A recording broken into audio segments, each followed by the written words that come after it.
Beep, beep, beep, beep, beep. All right, we're live. I'm pulling up Twitch just so I always like to have it like Twitch open on my other computer. I just Google Twitch and it said that this page does not exist.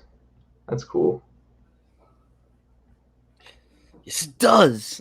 It does exist, Google. Fuck. All right. Okay. It doesn't say we're live yet, but it'll update in a second. Oh, I gotta transfer. I got in trouble, Elijah, on the last episode for having a can open. Oh, from your mom? No, my brother texted me. He was like, "Hey, just so you know, future employers will be watching." And I was like, "Yeah, but I don't give a shit. so just in case, I mean, Like, yeah, I don't know. I don't care. go frogs, All right. I'm just about ready. Sorry. I got so many TikTok songs and shit stuck in my head. I hate that fucking app. Dude, I love it, but I hate it. I need to get back on posting TikToks, dude. I've been, like I said, man. I haven't posted one in a while. Yeah, the last few I days. just forget that So I'm supposed lazy. to do that. Oh, I need to turn off this lamp.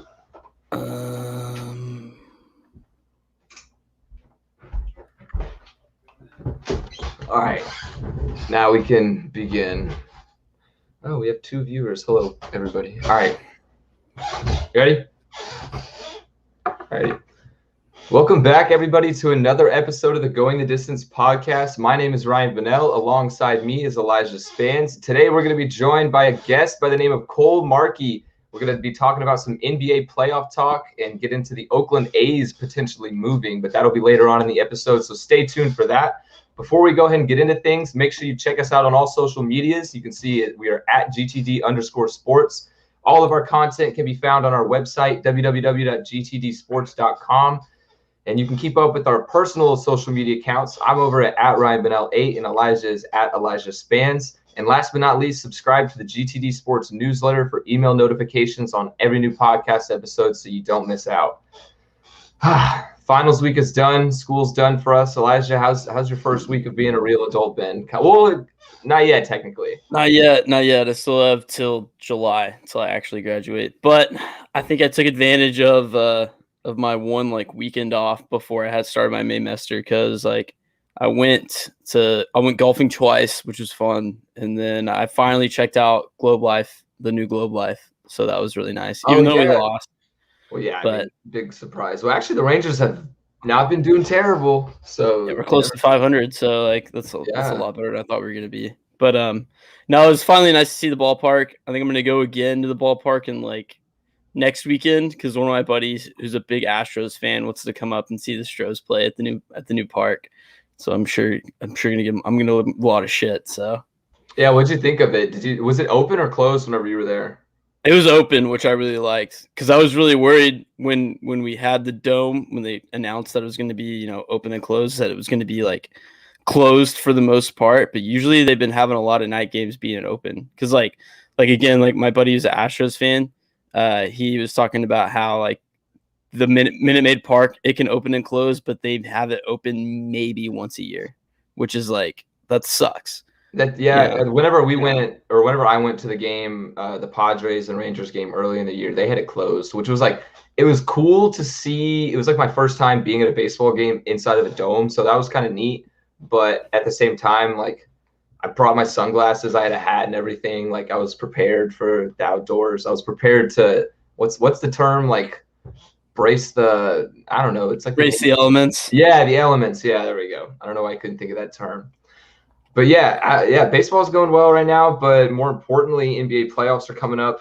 Oh, wait, we'll get into that a little bit later. First, I wanted to go ahead and start off with another would you rather question. So my would you rather for you, Elijah, is would you rather, this was inspired to me by the Oakland A's potentially moving. Don't know why this made me think of this, but would you rather never be able to attend a live sporting event again or never be able to watch one on TV?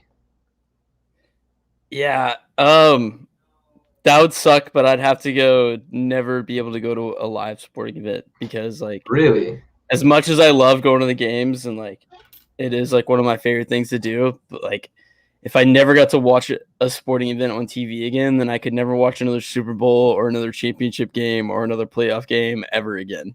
Okay, yeah, actually, when you put it that way, that kind of just trumps my question. It's Yeah, kind of yeah, because I was easy. thinking the reason I was thinking of it was like my original question was going to be like about maybe like a team relocating, but I was like, well, if a team relocates, then you can like always just watch them on TV and stuff. So I was like, what if you could never watch it on TV again?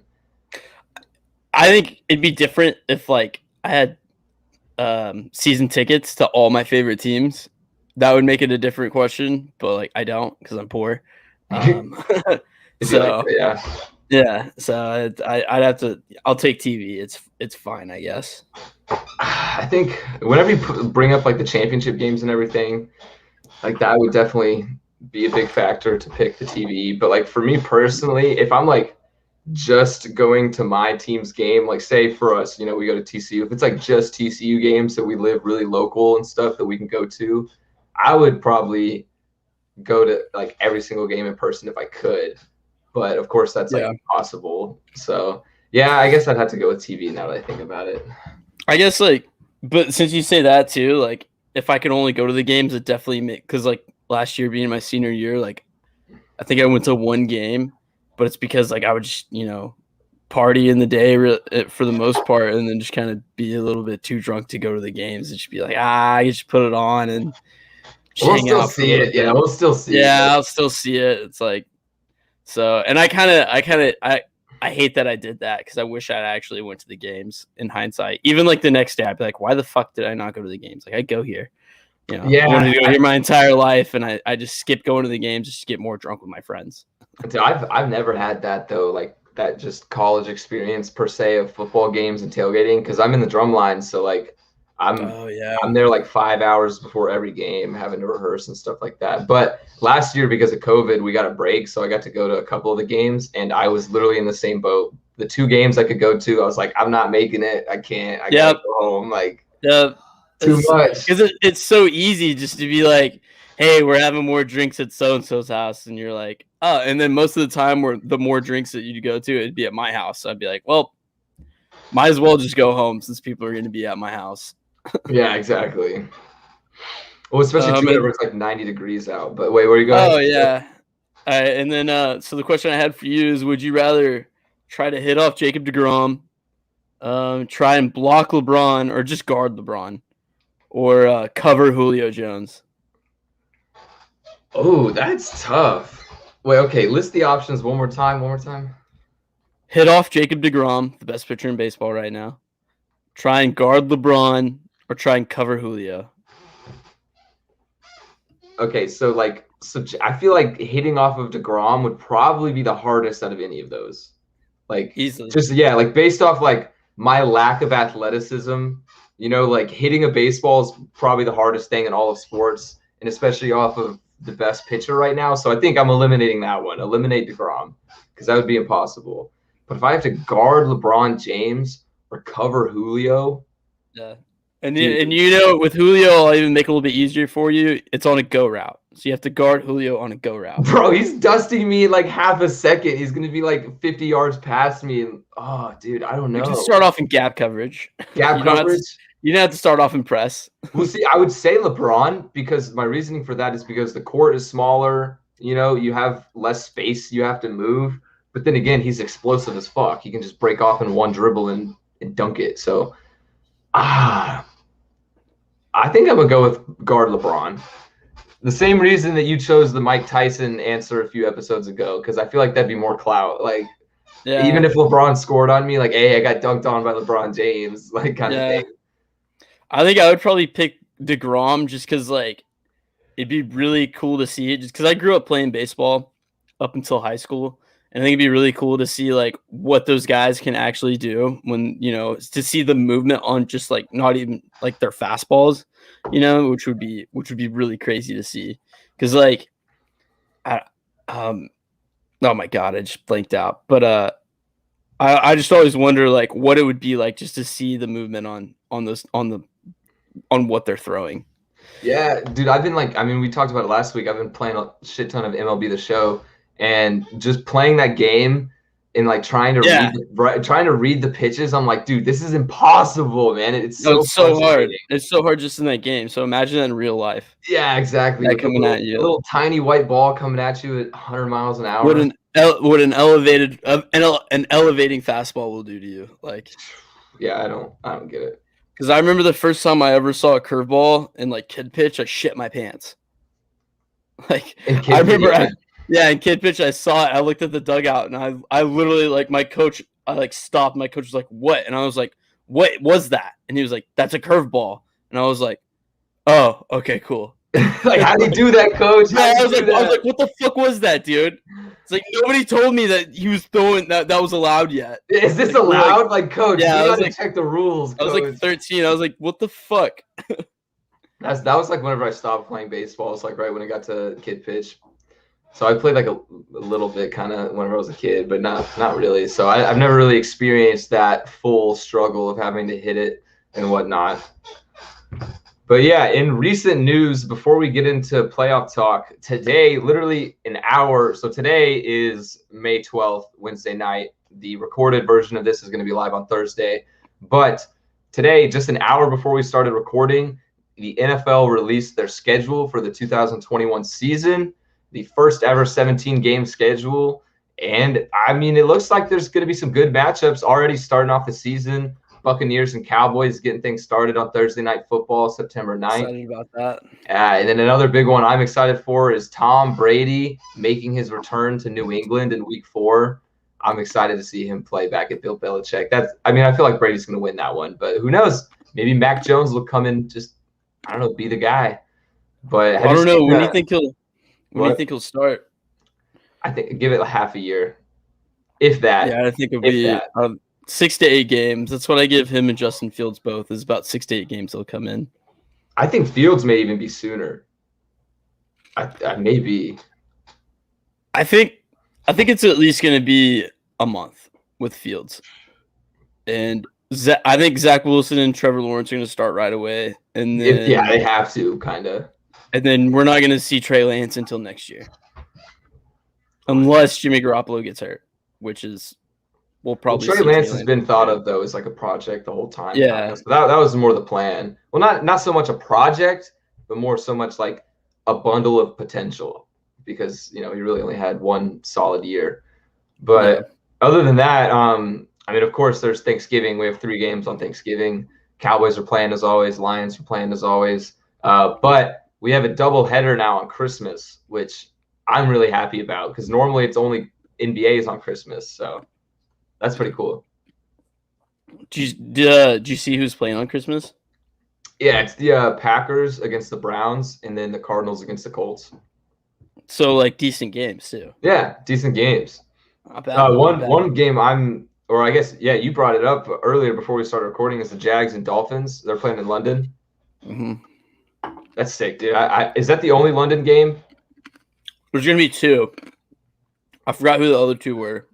I think it's the Jets are gonna be playing in London. I forget who, but Zach Wilson's gonna be in London for fans to see, but what I like about that Jags Dolphins, it's gonna be Tua and Trevor Lawrence rematch. Oh yeah, that is true. That title game, the one that Clemson won. Oh, there's another title game matchup too. The Bengals, whenever they play the Jags, it's the Bengals' only primetime matchup of the year. Thursday Night Football. It's Jags against Bengals, so it's gonna be Joe Burrow and Trevor Lawrence. That's another national championship rematch. That would be fun. That would be cool. I just hate that. How do you feel about Thursday Night Football? I like it. I've heard that it's been getting hate, recently over the past couple seasons. But why? The way you said that makes me think that you're kind of against it. So, just the games are always so dog shit. It's the guys are always really tired when they play those Thursday night games. Just like because the matchups usually aren't very good, and then like the state of play isn't very good because they're tired. But like I watch it every night, every time because it's a primetime football game. Like, yeah, it's pro football on TV. What am I gonna do? I don't normally go out on Thursday nights anyway, so like I'm gonna sit there and I'm gonna bet on it. Yeah, exactly. I I remember like when the Broncos and Jets played early on in the season, I was sitting there sweating it out, and I'm like, am I really like sitting here on the couch sweating out this dog shit game? That was Like, one of the worst games of the year. I remember which one you're talking about too. I watched the entire game too. Like the Broncos were dealing with like a third string quarterback, I think. Yeah, They it was. I forgot his name. He like started at wide receiver. Rypien. No, not that. Not that time. Okay, yeah. Because they started a wide receiver later on in the year, but they started I think Brandon Rypien that year. I think he played for Boise State. So, but anyway, it's just kind of like, I don't know. Thursday night game is like it's like a love and a hate with me. Like I hate it, but like I'm always gonna watch it. Yeah, that's why I like it, is because I don't want to have to wait until Sunday every time. You know, that Thursday night game kind of holds me over until the weekend hits. So that's why I like it. But I mean, I guess that's just like the selfish football fan in me that wants to see games all the time.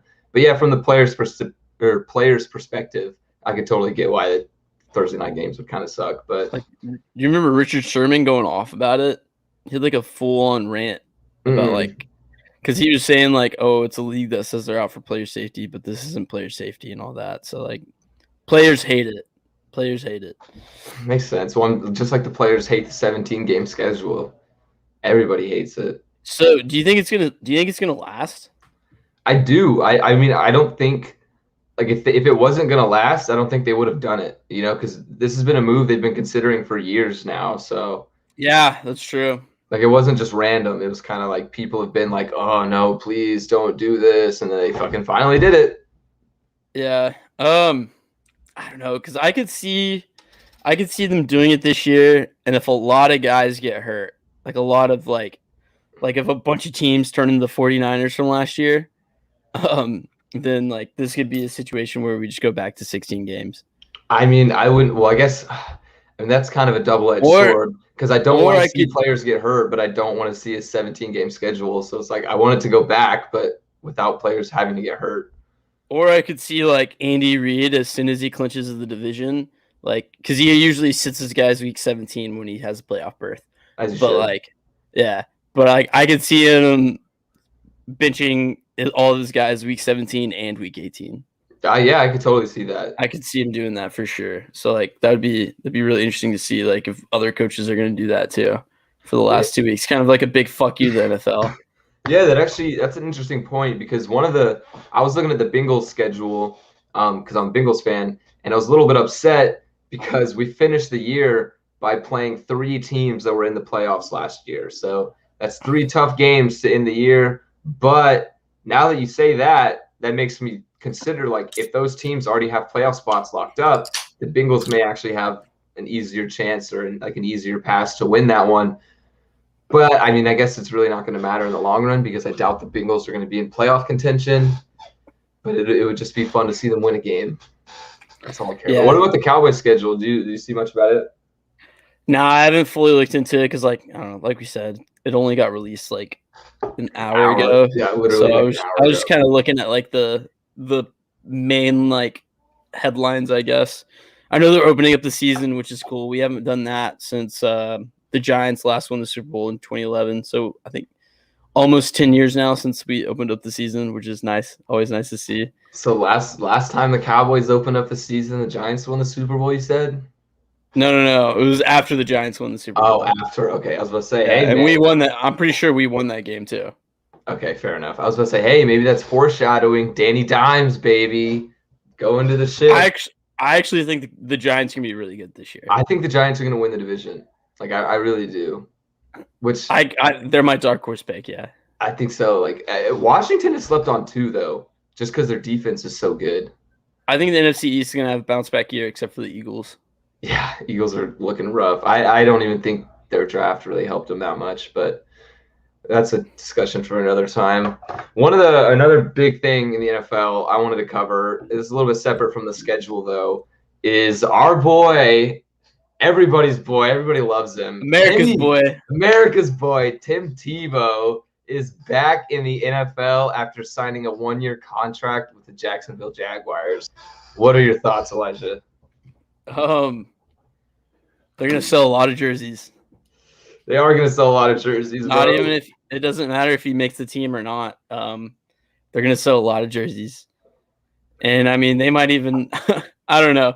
Urban wanted them. I guess apparently like their neighbors or something. They live like 2 houses Oh, down or really? some shit. Yeah, they live in the same neighborhood in Jacksonville. That's pretty funny. Apparently like 2 doors down.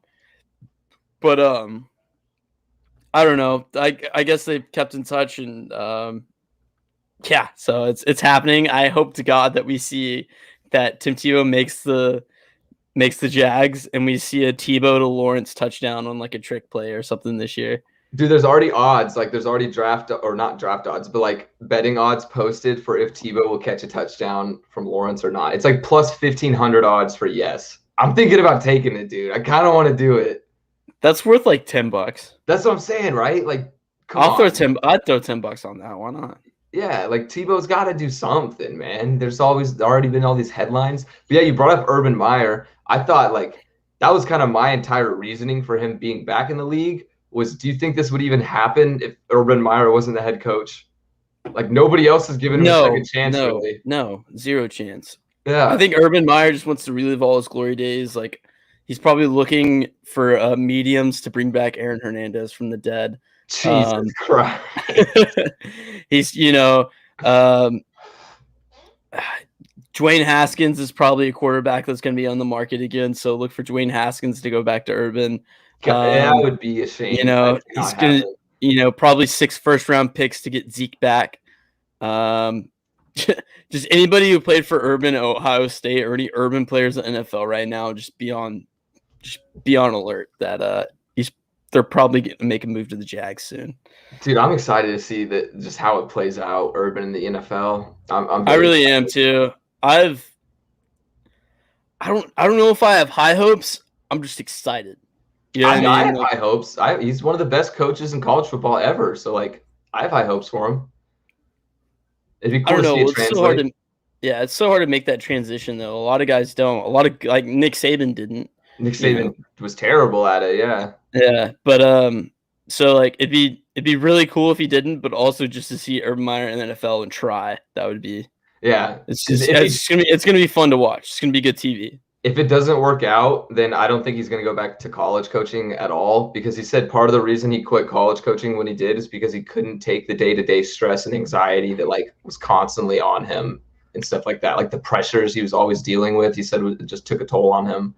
So in the NFL, as much as there is pressure, it's not like you lose a game and your entire year of work is out the window, Where in college, you literally lose one game and your season could be done.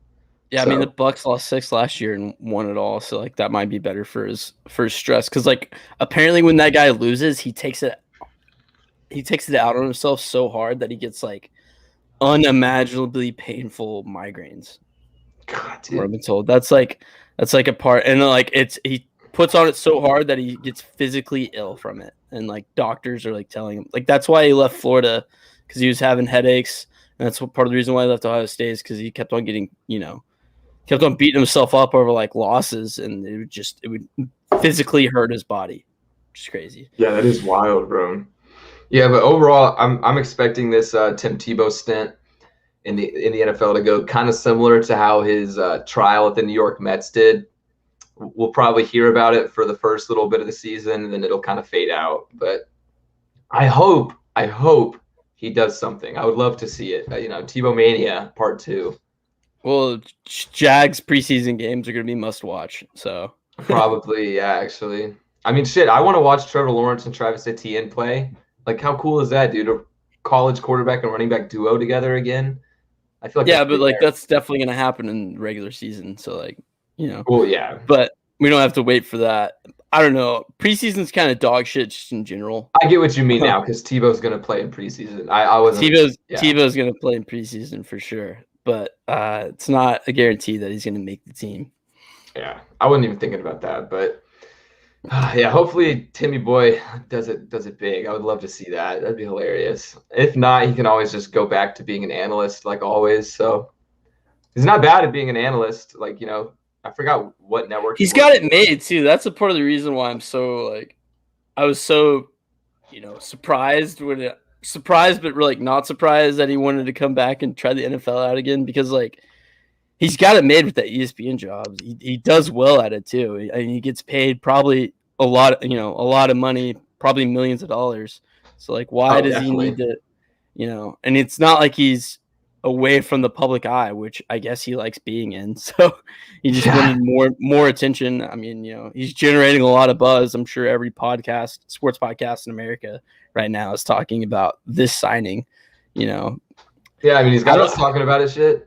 Yeah, I know. Like, I just don't understand why you can't just be like, I was the greatest college quarterback of all time and just kind of, because he literally is. He is, in my opinion. I don't think it's arguable. Like, no, it's really not. In college, he was the GOAT, dude. It's crazy. Yeah, we'll see how that works out. But hopefully we get to see most of him be playing in the preseason because I doubt, like you said, it'll actually happen in the regular season. So, do you think he'll get to wear 15 with the new number rules? Dude, I hope so. Whenever you were talking about jersey sales, all I was picturing was a Jaguars 15 jersey, but I didn't even think about that. That's I kind of want one though. I do too. I kind of want one. If they give it, the Jaguars have cool jerseys, bro. Like they're actually kind of sick. I would be a good meme jersey. Yeah, that would be a great meme jersey. Oh, kind of like I want that sitting next to my Raiders Antonio Brown jersey. Do you have one of those? No, but I wish I did. Okay, I was gonna say that's pretty funny, bro. What was it, like 3-week stint there or something? Yeah, I don't know. He didn't make it past like preseason week 2 or something. Yeah. Well, speaking of Oakland, though, we're gonna go ahead and jump right into talking about the Oakland Athletics are open to relocating. But first, before we get into that, we're gonna take a little 10-second break and be back with our guest of this week, Cole Markey.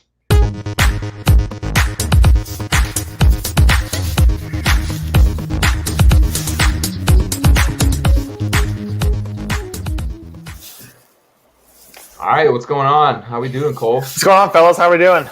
Pretty good. Good. All right, so the reason I brought you on for Oakland is because you're a Bay Area, born and raised. So you're not an Oakland A's fan, though. You're a Giants fan, correct? That is right, but I root for the A's because, gotta stay loyal to the Bay. Okay, fair enough. So my first question is, like, just from your perspective, like, what does this mean to, like, the city and whatnot? Like, how big of a deal is this that Oakland might actually relocate again? Well, so this is a huge problem. Like, well, one, because, like, if you told people 5 years ago, hey, you're going to lose all your teams in 3 years, they'd be like, oh, that's like, no way. But yeah, bullshit. The Warriors in 2019 go to San Francisco, which is still close, but, like, it's not the same fan base. Like, it's because the tickets got more expensive. So, like, people with more expensive. So people with more money, are going to those games. And then the Raiders go to Vegas, right? So if the A's move, then there's nothing. Literally nothing. Yeah. Literally nothing.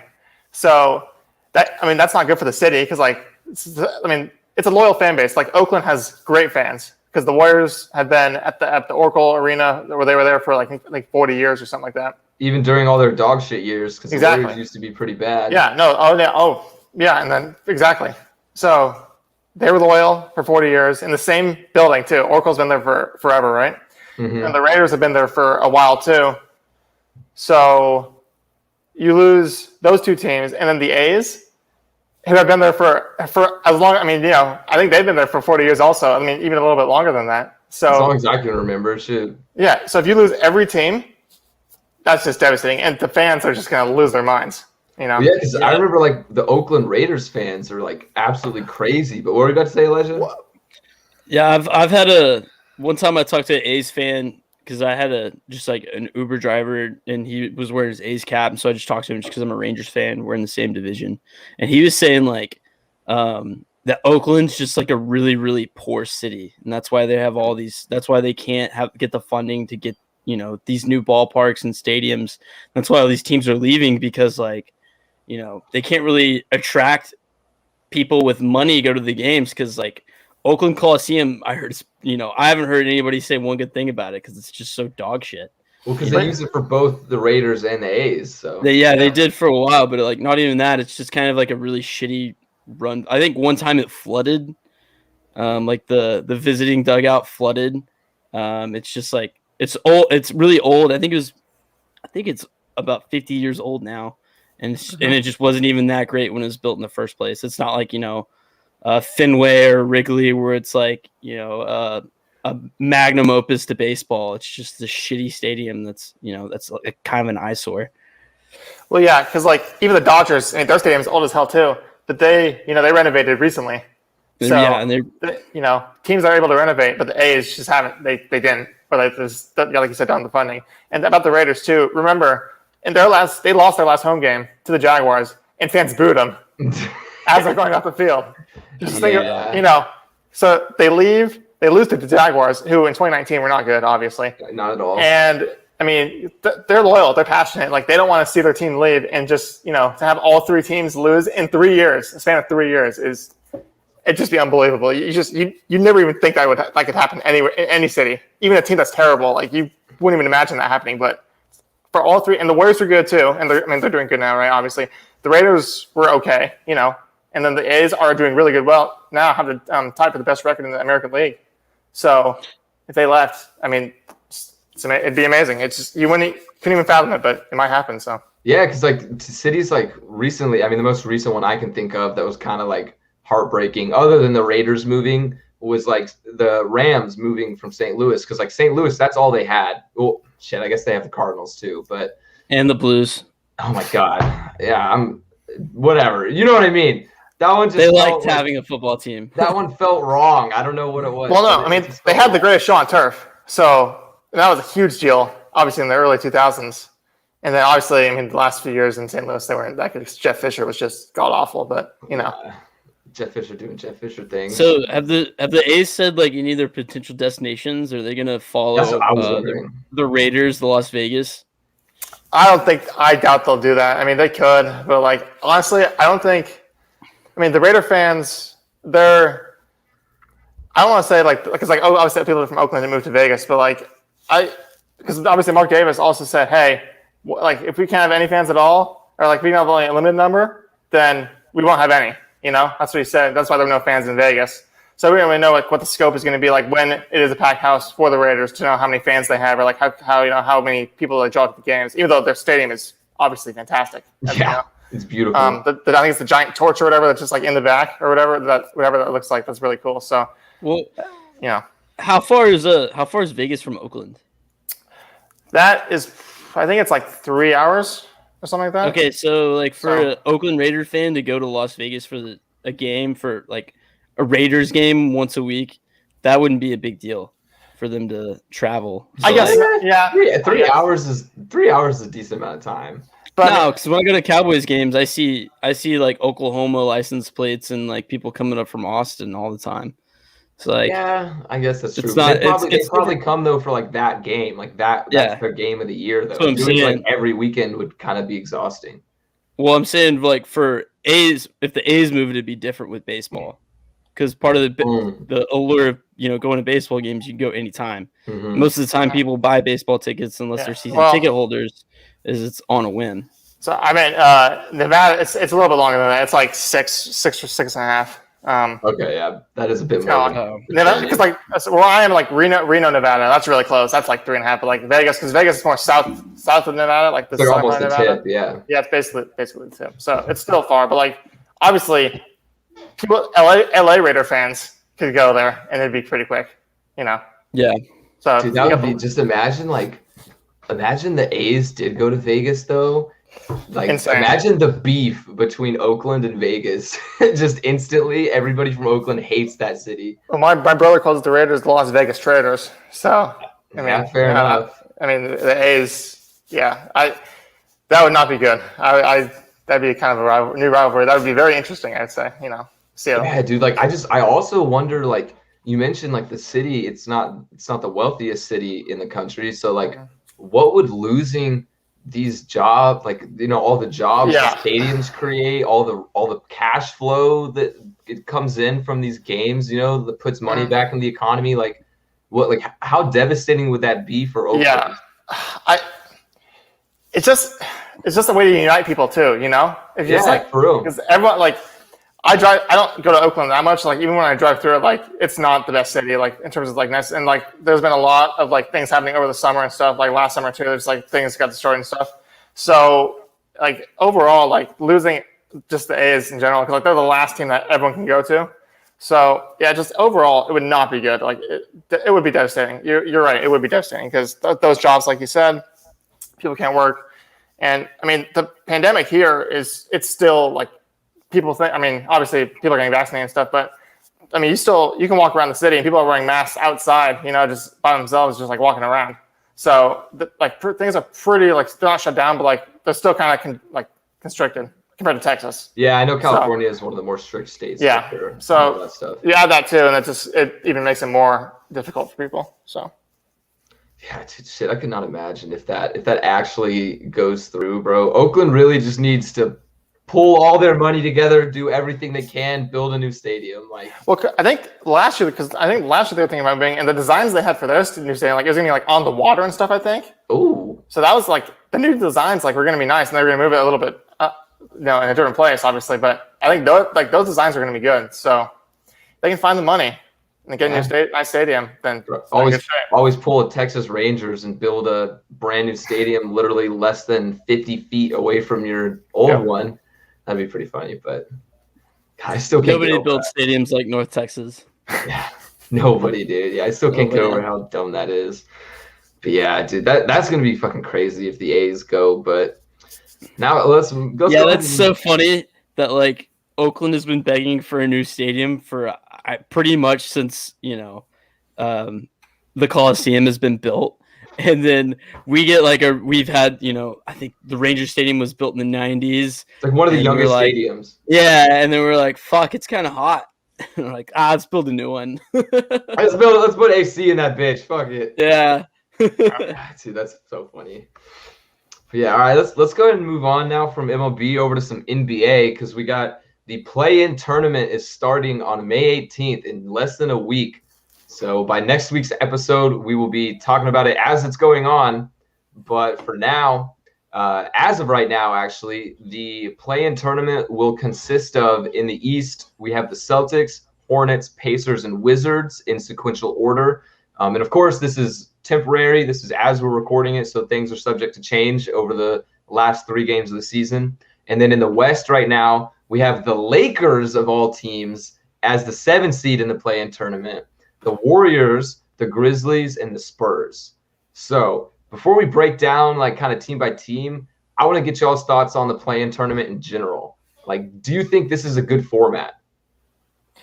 Yeah, well, so it's interesting because obviously I think a few months ago, Mark Cuban said it was a mistake, right, to put it in, right? And then LeBron said, whoever designed this shit needs to be fired or whatever. Yeah, right? He said they should get fired, bro. Yeah. That's so funny. So, and then everyone was like, he said that, commented, this shit is so dumb. But I don't know how many people actually looked at the format. So, I had to, be like, wait a second, what is actually the format? It's based on what I saw, so the 7 and 8 play each other, right? Mm-hmm. And then the 9 and 10 play each other. Mm-hmm. The 7 and 8, whoever loses, whoever wins the 7 and 8 obviously is in the playoffs, right? They're the 7th seed, yeah. Whoever loses plays the 9 out of the 10. The winner of the 9 and 10 game. Yeah. And then that winner goes into the playoffs. So when you look at it that way, you expect the 8 seed or the 7 seed to win, have the 2 chances to win. They should be able to win one of those. That's the design of it. So it's not horrible. And the other thing about it is obviously in the West, the Grizzlies and the Spurs, the Spurs obviously are boring. People think are boring, so they're not gonna want to watch maybe them or the Grizzlies. Maybe John Morant's obviously really exciting, but in the East, the Wizards are streaking, right? Wizards are playing well, even with Beal injured. Yeah. So I think a lot of people because at the beginning of the season, the Wizards we're not doing well. Obviously, they're one of the worst teams, but now Westbrook's playing well. The Wizards are looking pretty good. So I think more people are going to want to see Beal and Westbrook in the playoffs. Than maybe the Pacers or something, who also might be playing in. And the Celtics lost Brown for the year.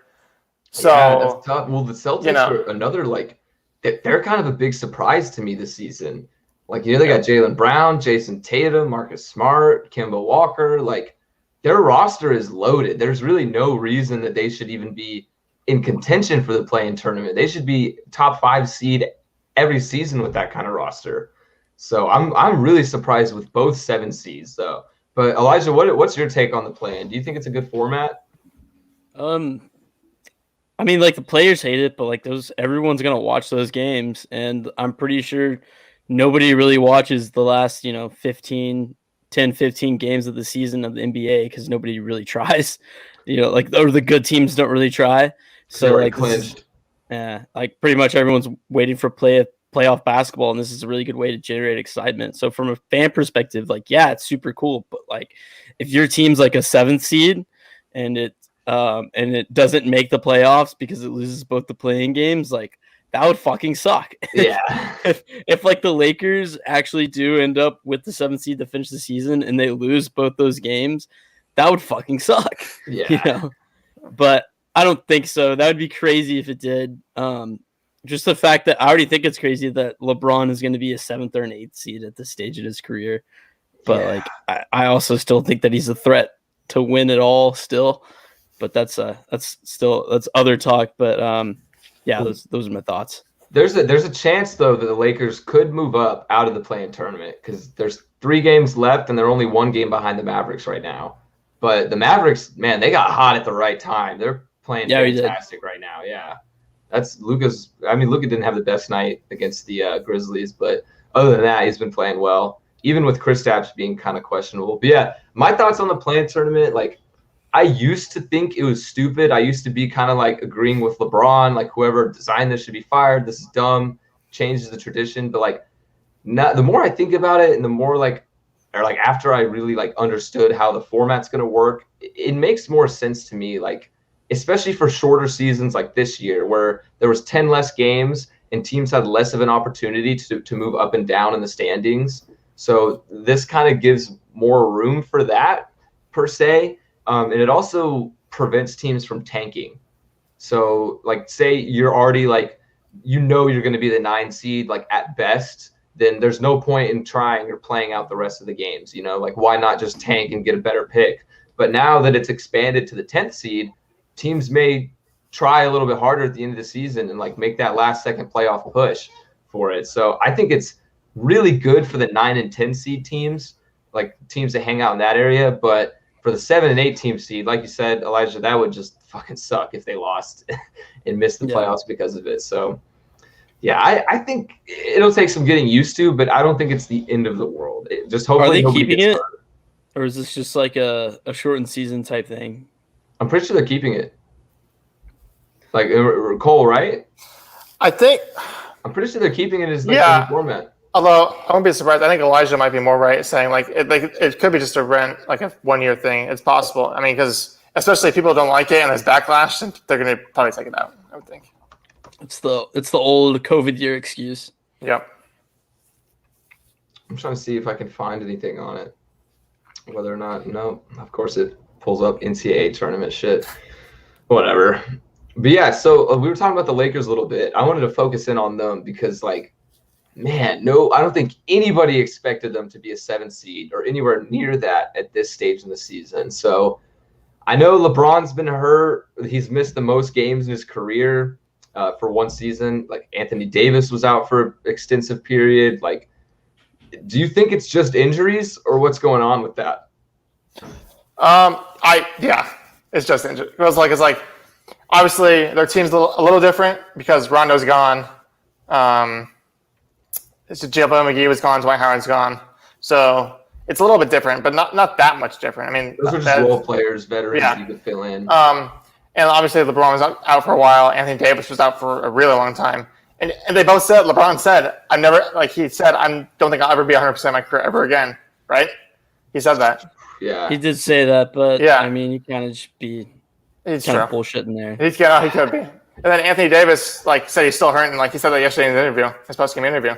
So we can say, the Lakers are going to be healthy in the playoffs, but are they? No, I don't think they will. They're going to say they're healthy, but there's still going to be a little bit of lingering from. I think Anthony Davis had a calf injury that was had him out for a while, and then LeBron was obviously with the ankle. So it'll be interesting to see how in the playoffs they gel together because LeBron can, I guess, integrate with anyone, so that doesn't matter. I think he'll be fine.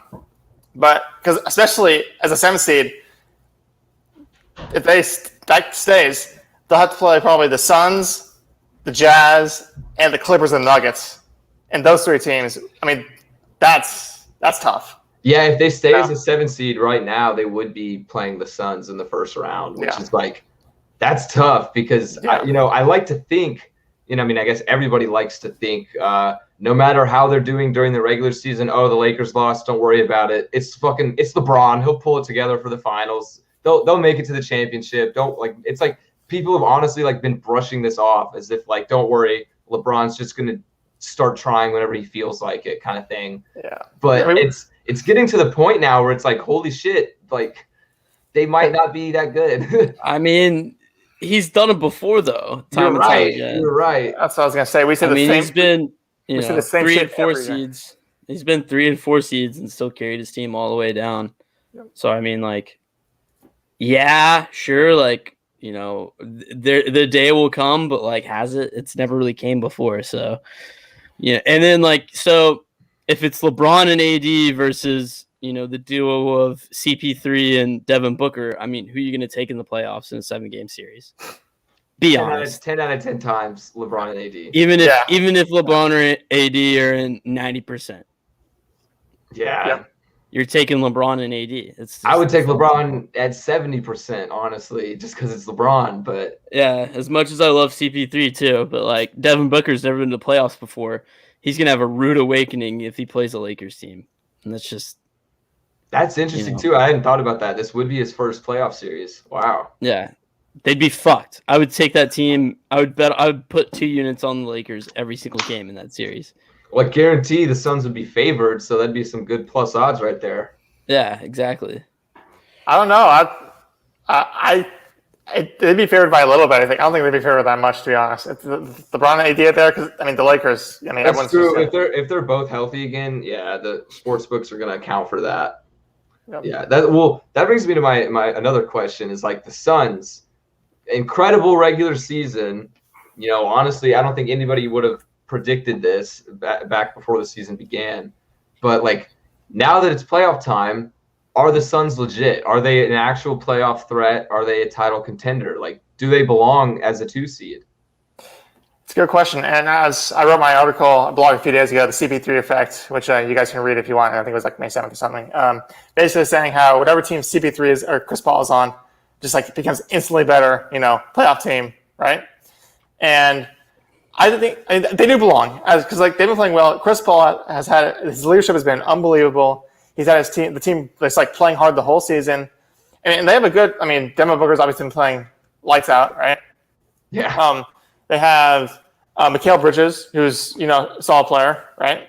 And then they had, their bench, Dario Saric, he was a starter on the Sixers a few years ago, and he's a bench player now. He's a role player now, which I think he's a great role player, right? He is a great role player, yeah. Jay Crowder was on the Heat last year. He's a role player. Jay Crowder, oh my God. I'm a Heat fan, so it's Jay Crowder was the one guy I didn't want to lose. Yeah. He is a phenomenal role player. Oh, Jay Crowder's on the Suns now? Yeah, no, yeah. I didn't even know that. No, he's on the Suns. He's a journeyman. He's a journeyman. Yeah, he is.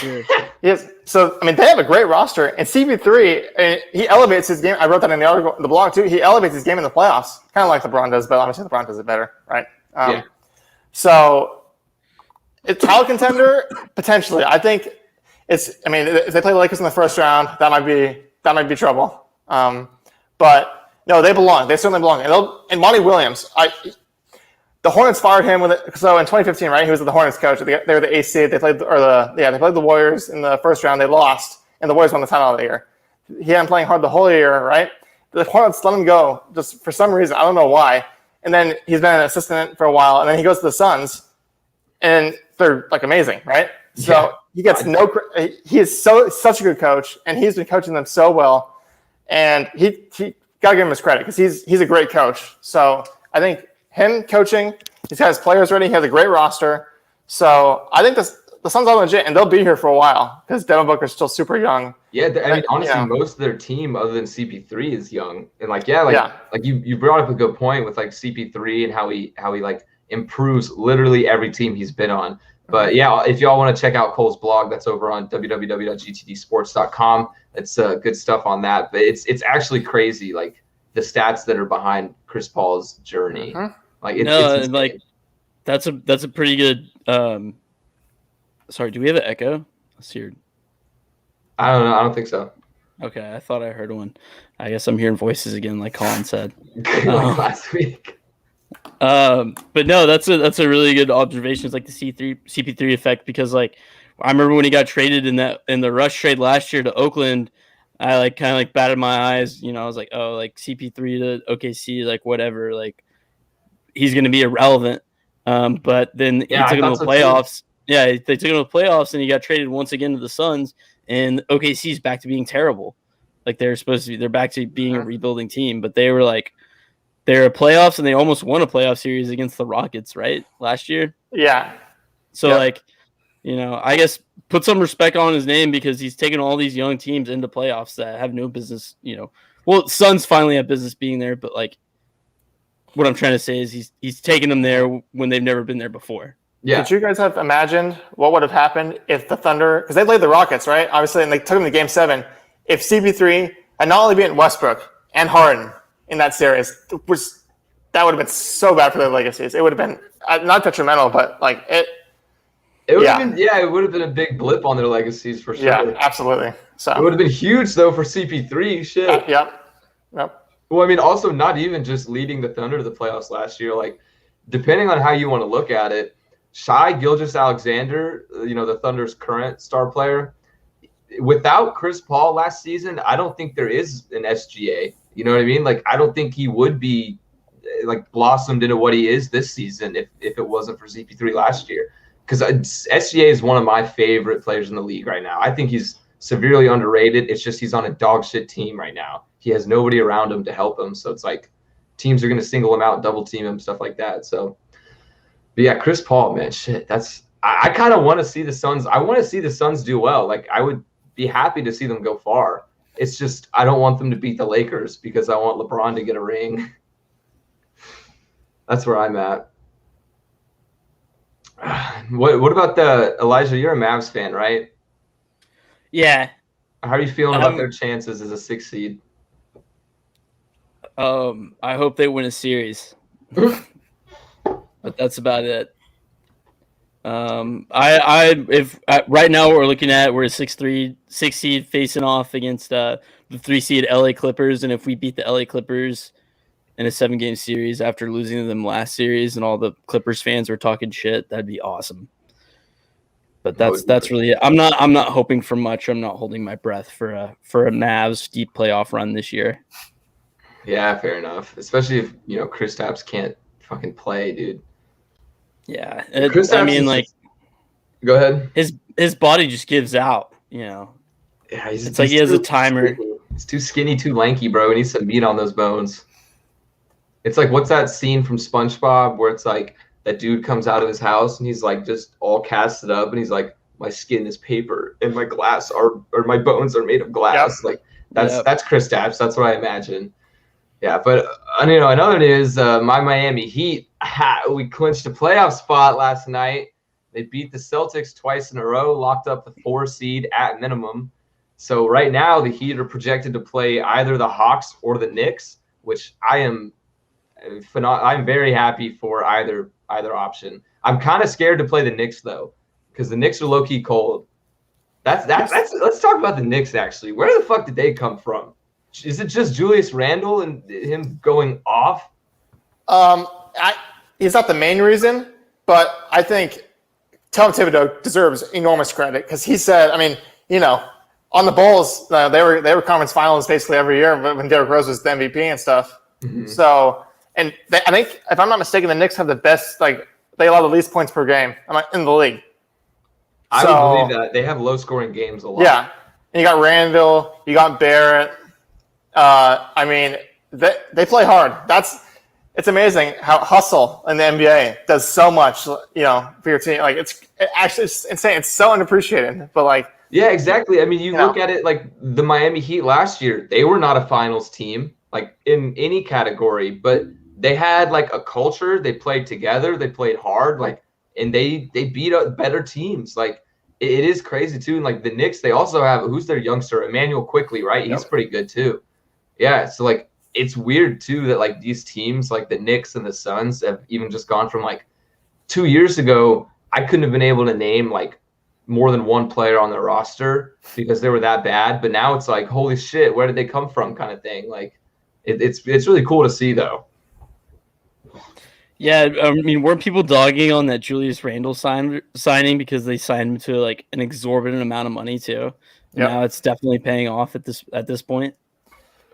People were saying he's like I don't think he is, but they were saying top 5 MVP candidate. He's definitely top 10 for sure because he's been playing out of his mind. So the whole season. So it's been consistent. So yeah, no, he's definitely a star player and he's been playing really well. So he's the reason the Knicks are doing so well with Thibodeau. But no, the whole roster is good. So I don't know if I would say top 5, but yeah, top 10 MVP candidate probably for Randall. I could see. So how long do you think the Knicks are going to be till the Knicks are like an actual finals contender or like a championship contender? No, just because I expect the Nets to win the whole thing if all 3 are healthy: Harden, Kyrie, and KD. Right? I do too. But how long until the Knicks are there? Like 2-4 years? Yeah, so the really important part about this season for them was now their draw because New York. Because KD and Kyrie, they want to go to the Nets, not the Knicks, for certain reasons, right? And if they play this well, the Knicks did, and they do make the playoffs and do well, the stars are going to want to come to New York and play for the Knicks if they're playing this well. So that's the draw. If they can get a few star players, that's the whole point. Like because New York's a great market for, just sports huge in general. Market, yeah, it's huge, one of the biggest ones, maybe the biggest one in. Probably, I think it is the biggest. Them in LA probably up. So that's the whole point. They play this hard. And they draw like the stars. Oh, they'll be there in a few years if they can get 1 or 2 star. Probably just 2 star players, So that's the really good part for them this year is that they're playing with house money, right? Because no one expects them to like win that much, even though they're doing really well. And they tell like people like the players in the NBA, the top players, hey, we're here, we're good. We just need a few more key pieces, and we'll be good. So if they can do that and get, I think. Kawhi, I think he signed next year his 5th-year option, so he's a free agent soon. And there's a few free agents that I think may want to go to New York. So that'll be an interesting thing to watch this summer when free agency happens. So yeah, that's a good point because like New York, of course, used to always be one of like the main free agency destinations. Like even this past couple years, KD and Kyrie were considering the Knicks. Like there were rumors that they were going to be going to the Knicks, but they didn't have any reason. They didn't have any draw. Yeah. So like, it is going to be interesting to see the Knicks like back as one of the big dogs in the NBA again, kind of. Yeah, I'm excited to see that happen. It's funny that they chose the Nets too, because all the reasons why it seemed like they chose the Nets, whether it had been like the coach that was there at the time or like the young core that they had is all gone now because they fired the head coach and they brought in Steve Nash and then they traded away pretty much all that young core that made them appealing to go to in the first place. So I think that's kind of funny. But I mean, like Cole said, like that's your pick to win it all right now. The Nets. 100%. Because it's actually crazy because the 3 of them haven't played all together. Like they played barely any games together, all 3. But Harden, KD, and Kyrie, obviously. But it'll be interesting to see because Doc Rivers has the Sixers playing. He figured out how to like use Joel Embiid correctly. So it'll be interesting to see how the Sixers play because Ben Simmons, obviously, Defensive Player of the Year candidate, and then the Bucks too. Nobody's really talking about the Bucks. They said if Budenholzer doesn't get to the Eastern Conference Finals, he's gone. Really? Yeah, they said that. Wow. As a report, but so yeah, because they brought in PJ Tucker, they traded for him, and he was good for the Rockets as their center, even though he was 6'5". But that was it. So Yeah, their small ball lineup. The Drew Holiday trade. Drew Holiday's playing pretty well. Even though they give a lot, but I think that was a good trade. I think it was a good pickup for him. Giannis is still playing well. For some reason, they're still leaving Giannis way too much space to shoot threes, and he's making them if they're giving him that much space. So, and then Middleton's playing well. So it'll be those 3: the Bucks, the Nets, and the Sixers. Be interesting to see because 2 of them are going to play. One of them they're going to play each other. One of those teams, or 2 of those teams in the semifinal, the conference semifinal. So, it'll be interesting to see how that unfolds in the East, but I'm looking forward to it. It's gonna be a dogfight in the West, and it's gonna be those three teams in the East, I think, are going to be making some noise. So it'll be good to see what happens. SMH, Cole, those three teams. You know who we forgot? The Miami Heat, baby. Don't ever count us out, okay? Is LeBron on the team, Ryan? Was LeBron on the team last year, Cole? No, and we made it to the finals. You never know. I'm just saying the Heat. No, I think you need Myers Leonard to be on the team for that to happen. So God, yeah. What a guy! What a guy! Yeah. True. He's like blackballed from the league now, dude. Yeah, he's like completely. Did he end up getting cut? Because I know he got traded. He got cut like immediately after he got traded. Yeah, so he's probably not going to be in the league anymore. Probably not. See, that sucks. I mean, like, shame on him for doing that, but like, still, that sucks. Like, how instant that stuff is. Like, it's crazy. But yeah, so are you guys both going with the Nets to win it all?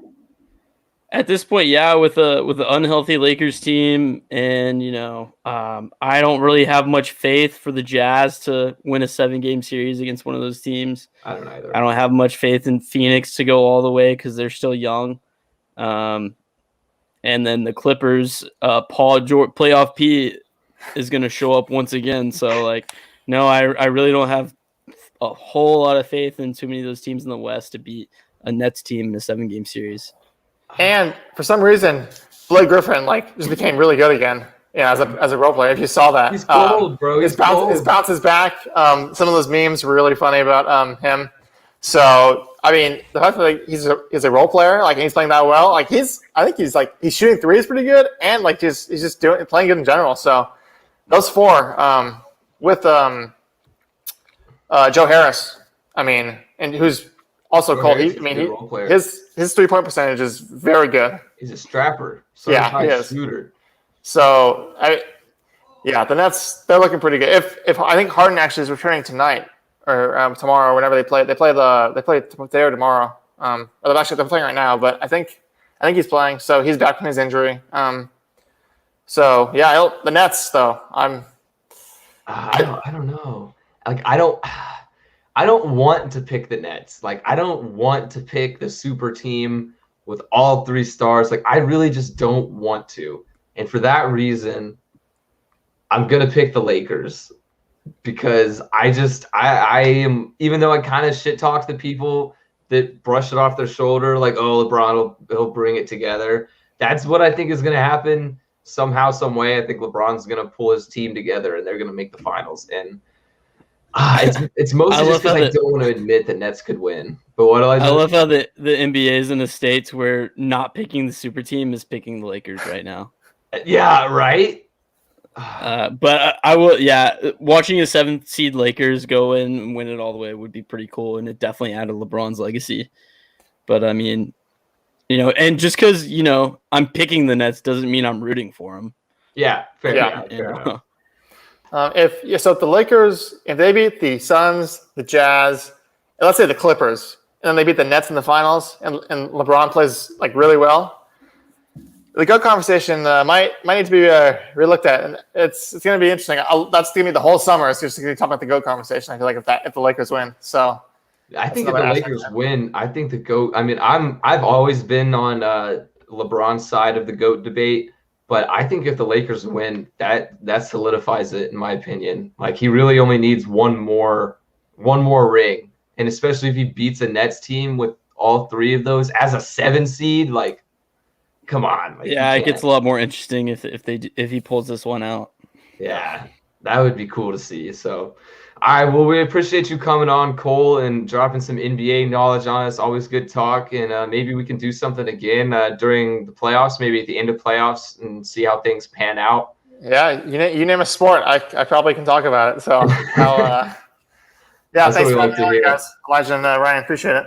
All right, bro. Yeah, we'll see you later. And everybody can check out on our website. Cole has a few blogs up, good stuff. Check out some of his work over at gtdsports.com. So, yeah. Always good talking to you, man. See you later. Appreciate it. All right, guys. Yep.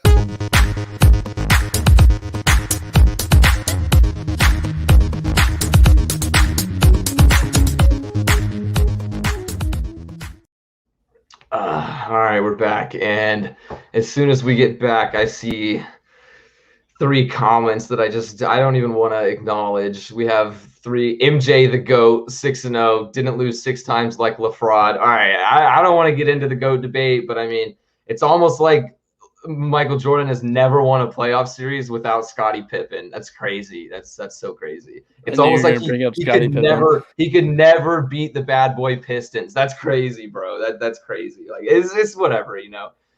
But we don't have to get into it. But anyway, that's my take. LeBron's the GOAT. But all right, moving on now. Last weekend we had really close to us actually. This happened in Arlington at Cowboy Stadium. Canelo Alvarez just got another fat victory with an 8th-round TKO victory over Saunders. And yeah, what do you think about the fight? Did you watch the boxing match? Yeah, I did. It was it felt really good to watch it because it's the first actual boxing match I think that I've watched since McGregor Mayweather a couple of years ago. So like it was really refreshing to see like good boxing because the last couple of boxing matches were like 60-year-old Mike Tyson and Jake Paul. So like yeah, that was nice. Canelo's a freak. Boxing is a form of art. It isn't a sport. Dude, that's crazy. The technicalities and what goes in and the way Canelo just moves his head and moves in the ring and moves his feet and just everything else, dude, it's unreal. Well, yeah, there's like videos of him like it's like side-by-side videos of him in the training or like in the gym with the training dummies and stuff. He's like moving around like this, like tap tap, moving around, tap tap, and then like it like cuts just to him in the middle of a fight doing like the exact same movements, like weave. Like it's so crazy how close people's punches get to Canelo's face without ever actually touching him. Like yeah, I think he's like 55-1 now, and the one loss he ever had was against Mayweather, and he was young then, and he was, some boxing experts have said he was too young to take that fight, and if he took it maybe a year or two later, he could have maybe even had Mayweather, but I don't know. But he's the greatest boxer in professional boxing right now, and that's without a doubt. Yeah, that's like 100%. you said you haven't watched real boxing other than like Mayweather and or I guess Jake Paul and McGregor and those guys. Yeah, I think the only time I'll ever really watch like boxing is whenever it's a Canelo fight. Like just because Canelo, he's a spectacle in of himself. Like he's just so fascinating and it's just the way he fights. His style is just so like I get lost in it watching it. Yeah. One thing, because I watched with one of my friends, and I was like, "Yeah, man, Mexican kids at my high school just go crazy for him." They're like, "Why?" And I was like, "Oh, because he's Mexican." And he goes, "No, he's not." And I'm like, "Dude, yes, he is." And then all of a sudden, the post-fight, the dude doesn't even. I'm pretty sure Canelo doesn't even really speak English, and so he did the post-fight interview in Spanish, and he goes, "Holy shit!" Like he speaks fluent Spanish, but no, like the whole country has that guy's back, which is. Something. Yeah, another thing that I just love about the guy. But no, and it was a really good fight to see. He showed out. Some people said that Saunders could have continued. But I don't know. It said that he broke his orbital bone and he couldn't even open up his eye. So it was bad. The orbital bone. But it was a good fight. There was about 76,000 people at AT&T Stadium, so that was cool. Texas is back, I guess. Yeah, everybody's back. Jesus, bro. Yeah. 76,000. That's crazy. That's got to have been the most people at a sporting event in a while. Yeah, I think on record it was like the 3rd or 4th highest ever for attendance at a boxing match in general. Damn, and it was it was kind of at the end of the pandemic. Well, not end, but the downfall-ish. Whatever you want to say. We're on the backside. Yeah, we're on the back 9. But one thing I think of when I think of Canelo, though, is like you mentioned he's 55-1. He not almost, but his only loss is to Mayweather. So, like, where does Canelo rank all time in the GOAT discussion? Because, I mean, I'm not a boxing, expert in any way, shape, fashion, or form. But, like, I recognize greatness when I see it. And Canelo is undoubtedly great. So it's like, I can't think of anybody other than Muhammad Ali, of course, Floyd Mayweather, Mike Tyson, and Canelo Alvarez. Like, other than those 4, is there anybody else in the discussion? I mean, he's probably not up.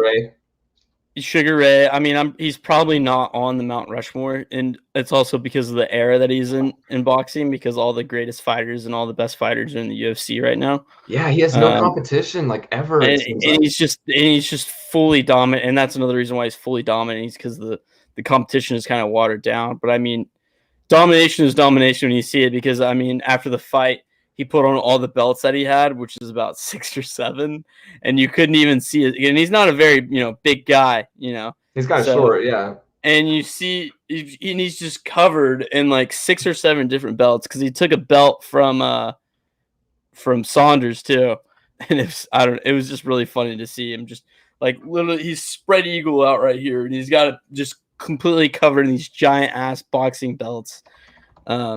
On all these championship belts. So yeah, pull up a picture. It's hilarious. Yeah, I'm looking for. I'm just looking at how many he has right now.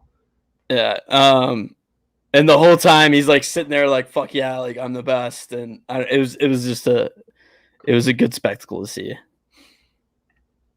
So he won the super middleweight last night. I'm pretty sure. Yeah. Or not last night, but over the weekend. Saturday. The super middleweight. So. It says, so this is the Wikipedia, of course. It says he has won multiple world championships in 4 weight classes, light middleweight, light heavyweight, and also unified titles in super middleweight. And then, I don't know, a bunch of titles. Okay. That's all you need to know. That's absurd. Mm-hmm. Like imagine if somebody in the UFC held 4 titles at once. Can't. Weight divisions are much different though, so yeah, like much different.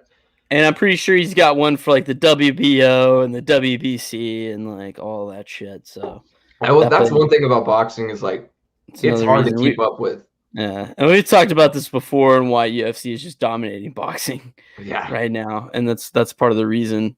But I think it's I don't know. Do you think? Wait, what?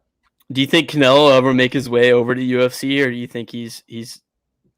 I don't think so. I think if Canelo was to get taken down like on the ground, like say Khabib and Canelo are fighting, if it's a stand-up fight, Canelo would win. But if it goes to the ground in any way, Khabib is going to dominate him. Yeah, and Khabib could probably take him to the ground easily. Yeah, well, Khabib can take anybody to the ground, dude. He's next level. But Canelo's never tried to get somebody to not take him to the ground or not try to get, so I don't know. But it sucks seeing, one of the greatest fighters of probably our generation, me and your generation, kind of have an asterisk next to his name just because he's fighting in a watered down competition.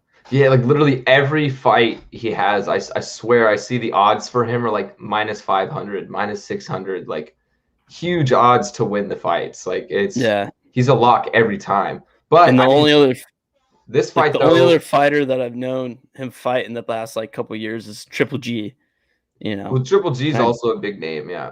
Yeah, but that's it. And I'm pretty sure he beat Triple G. He did. So he beat Triple. So like, I don't know. I remember like I was at the Rangers game the day before because I didn't even know he was fighting until like the day before, and I saw because you can see from AT&T.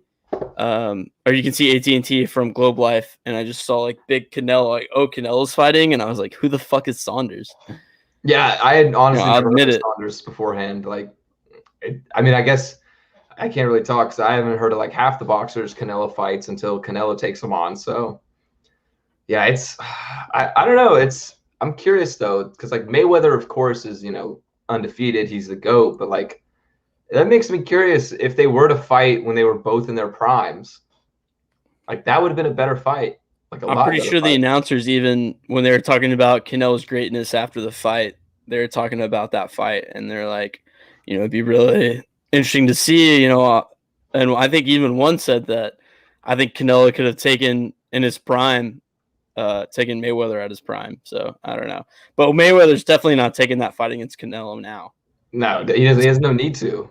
There's no need to, but he was getting ass whooped. So yeah, because he's fighting fucking Logan Paul, dude. That's in less than a month. Oh my god, I'm hyped, bro. Did you see all their press conference shit that went down for Mayweather and Logan Paul, bro? I saw and I've only heard about like the whole gotcha hat thing. Yeah, that's what I was gonna say. Is like, dude, Jake Paul's a clown, bro. He did like the whole gotcha hat thing, and like now, he literally got banned from the fight.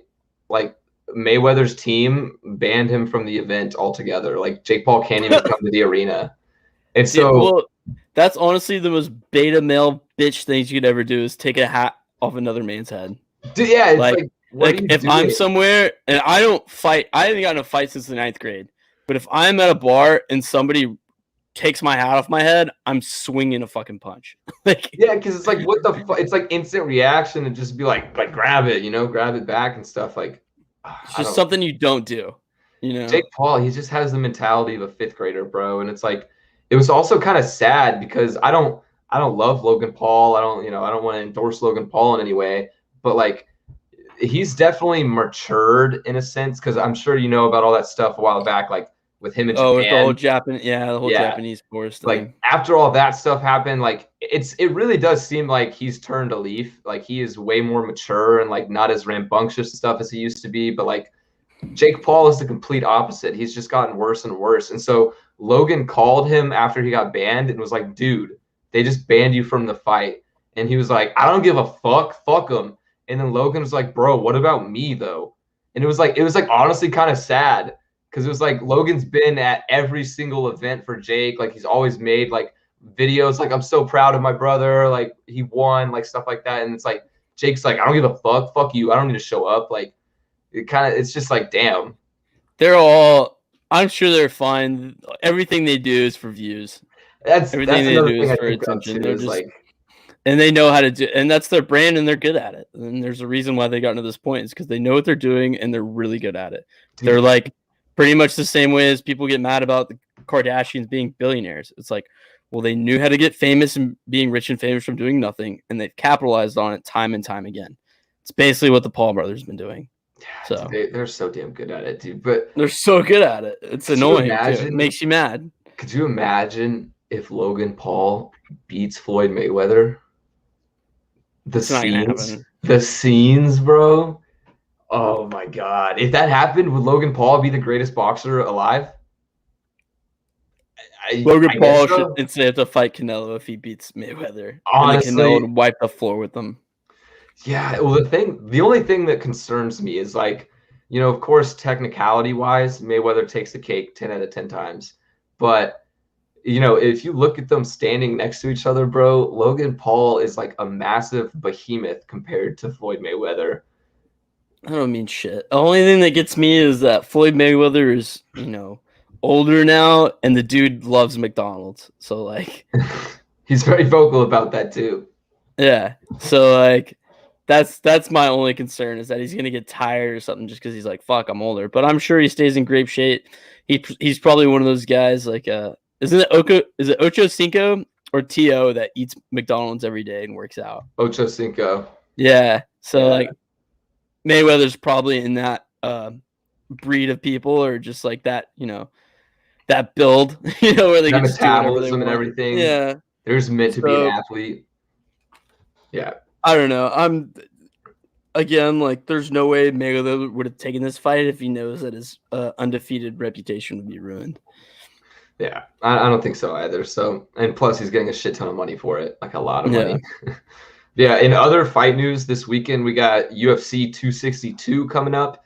It is not as stacked of a card as some of the most recent ones, but there's still a title fight as Charles Oliveira is taking on Michael Chandler for the lightweight title, and there's also, before we get into that, the main event, there's a couple big names on the undercard. We have Tony Ferguson fighting, as well as Edson Barboza.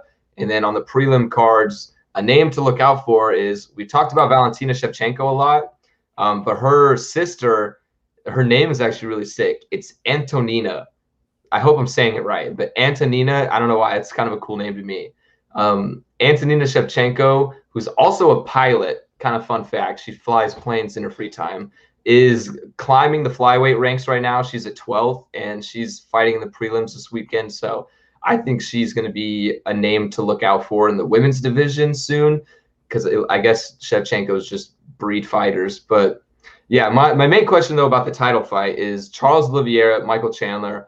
It's the lightweight division. same division as Dustin Poirier, Conor McGregor, Justin Gaethje. Like, do these guys deserve a title shot? That's my question. Is should this really be the title fight? I mean, if Dana White says so, I trust him, I guess.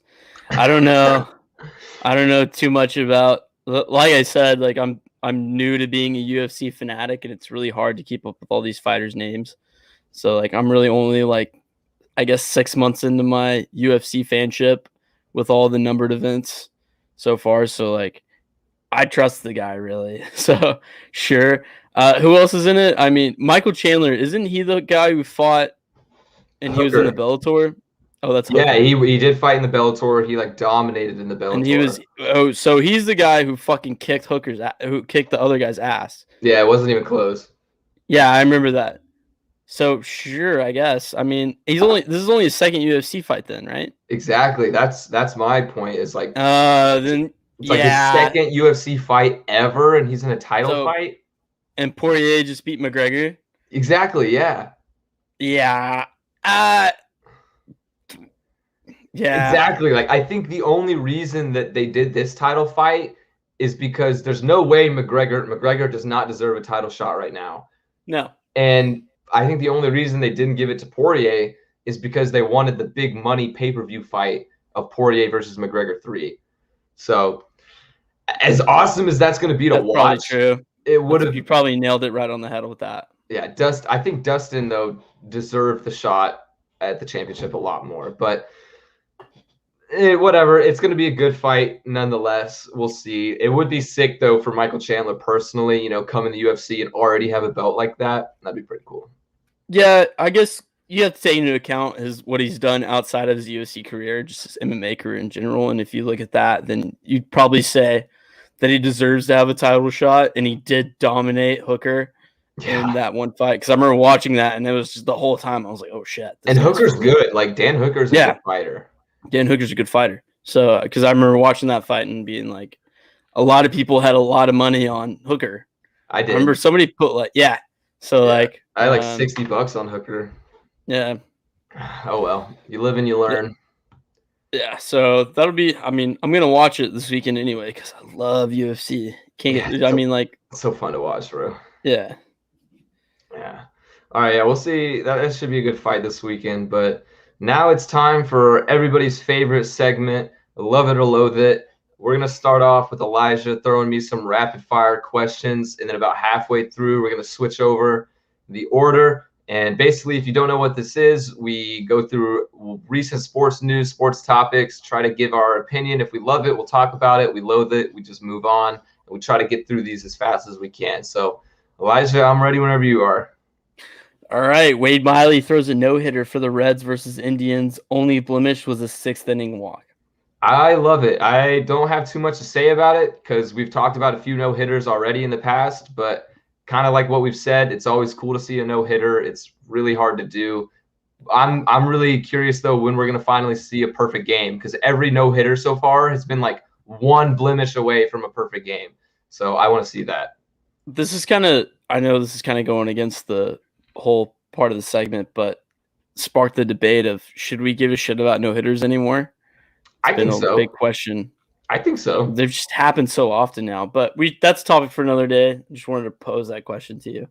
A new football league is the works called the Spring League.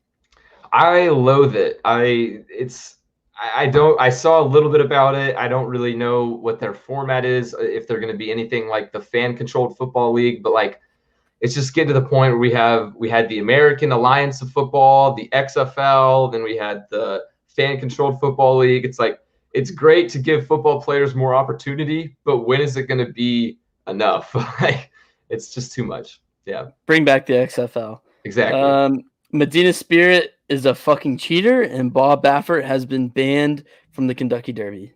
So I loathe the fact that Medina Spirit cheated. Well, I guess the horse itself did not cheat, but that the trainers gave it steroids.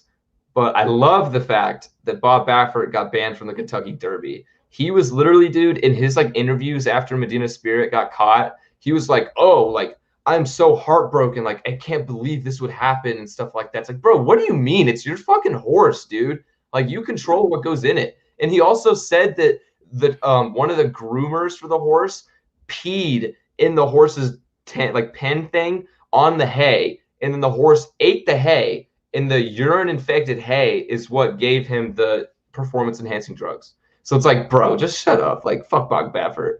Moving on. Rory McIlroy wins the Wells Fargo Championship or Wells Fargo Open for the third time in his career. I loathe it only because he can only win this. He doesn't do shit, whenever he's supposed to. Like in the Masters, what did he get? He didn't even make the cut, I don't think. He didn't make the cut. Yeah, like where was that in the Masters? But good for him, but still kind of frustrating.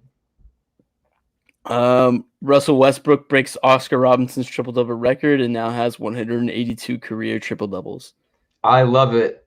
Russell Westbrook's in a league in a league of his own. He's a very unique athlete. He's not the greatest of our generation, but he's certainly one of the most special of our generation, and he's really fun to watch.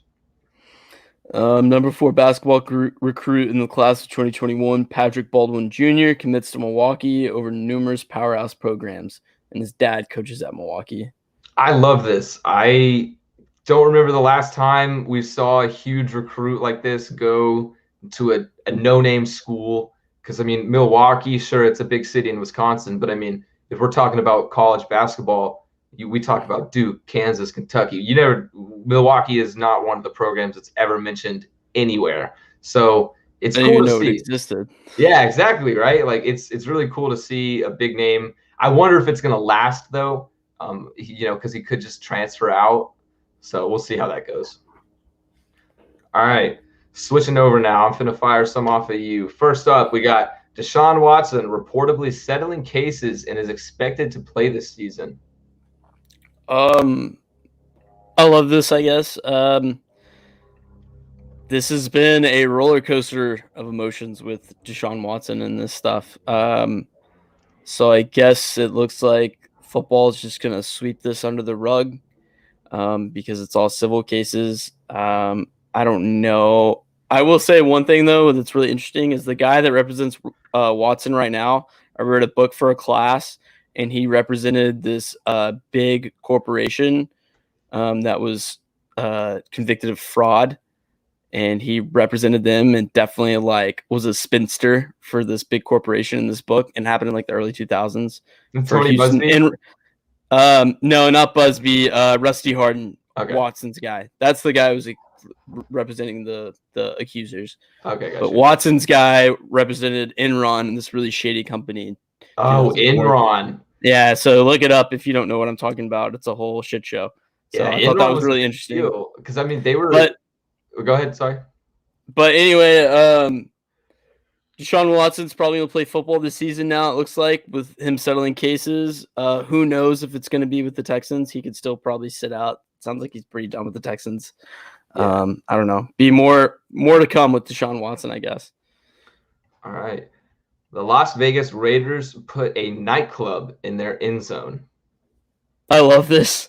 It's so funny. It's kind of like I love that stadiums are doing this to be on brand with their cities. Like Jacksonville has a pool. I think the Arizona Diamondback Stadium has a pool. Yeah, I think that's awesome. And having Las Vegas set up a nightclub and then just it's going to be stupid expensive for these nightclub seats, and just see these old middle-aged Vegas dudes in the nightclubs. It's going to be really funny. It's not going to be like mojitos and stuff. Oh yeah, so that's going to be good. Must watch. That's going to be probably the best part of primetime Raiders games. It's just whenever they show the fans in the stands. Mm-hmm. All right. Bradley Beal beefing with Kent Bazemore over social media. I loathe it. More Twitter fingers with NBA guys. Quite a bit. All right. Drew Robinson hits his first home run in his return to baseball with the Giants organization. I love this. So do you know who Drew Robinson is? I do not know. So he was a guy, he actually came up with the Rangers initially. I actually really enjoyed watching him with the Rangers. But over 2020, he tried to kill himself, and he shot himself in the head, and he lost his right eye. Oh, I do know who this is. Yeah. And so he is making his comeback with the Giants organization right now. And he's had in his first game back, he had a hit, and now he's hit a home run. And this is awesome because, like I said, I really enjoyed playing him with him when he was in his short stint with the Rangers, and seeing him come back it's just an overall amazing story. Damn, I got goosebumps just hearing that, bro. All Yeah. right, moving on. Green Bay Packers signed Blake Bortles to a 1-year deal. Aaron Rodgers is out of Green Bay, baby. Bring on the boat. Bring on the boat, baby. Bring on the boat. That's all I gotta say about this. All right, and last but not least, Carlos Correa whining about Yankees fans. I love this. Carlos Correa is such a bitch. He's the reason why. What was the guy? I'm blanking on the last year at the Dodgers that gave him the frowny face. Joe Kelly. Yeah, Joe Kelly went on him because Carlos Correa was whining again like a bitch. And right before the series started, I think a reporter asked him, he's like, "Oh, I'm not gonna be phased at all by Yankee Stadium. I'm a beast," or whatever. And then he comes and he's like, he went like 0 for 4 and they lost the game. And they're like, "What happened?" And he was like, I don't know. He just started whining and being a bitch about it. And it's just like, dude, you fucking cheated to get your ring. Go fuck yourself. Astros suck. I love it. Carlos Correa is a big whiny bitch. I hope he bats under 200 this year. Dude, I love seeing the Astros still get hate, bro. They deserve I know. it. They deserve everything. Oh, I know. I'm thinking about when I go to the Rangers game, my Astros buddy, just bringing a trash can and just sitting right next to him. Just carrying it, yeah, just dang. Oh, that's funny. I've heard they've been like banning it because people have been trying to do that. It's been a thing. I mean, it's pretty dangerous to bring a trash can to a crowd full of people. Yeah, especially if you're one like drunk person high just level. Yeah, throw that shit. Yeet that into the crowd. I mean, I've seen it been yeeted onto the playing field, like from the stands. Oh yeah. Yeah, but never like, dude. Yeah, just imagine throwing it off like the second row and onto the first row. Jesus. Oh yeah. So I don't know. Right. It'll be fun. Yeah. All right. Well, that's going to do it for this week's episode. We're back on our normal schedule, Wednesday night, 8 p.m. So, yeah, we appreciate you guys listening. And next week, we'll be back with some more NBA talk. And we'll also get into the NHL playoffs for the first time we've talked about hockey, I think, actually. So that'll be interesting. All right. Yeah. See y'all next week. Thanks for listening.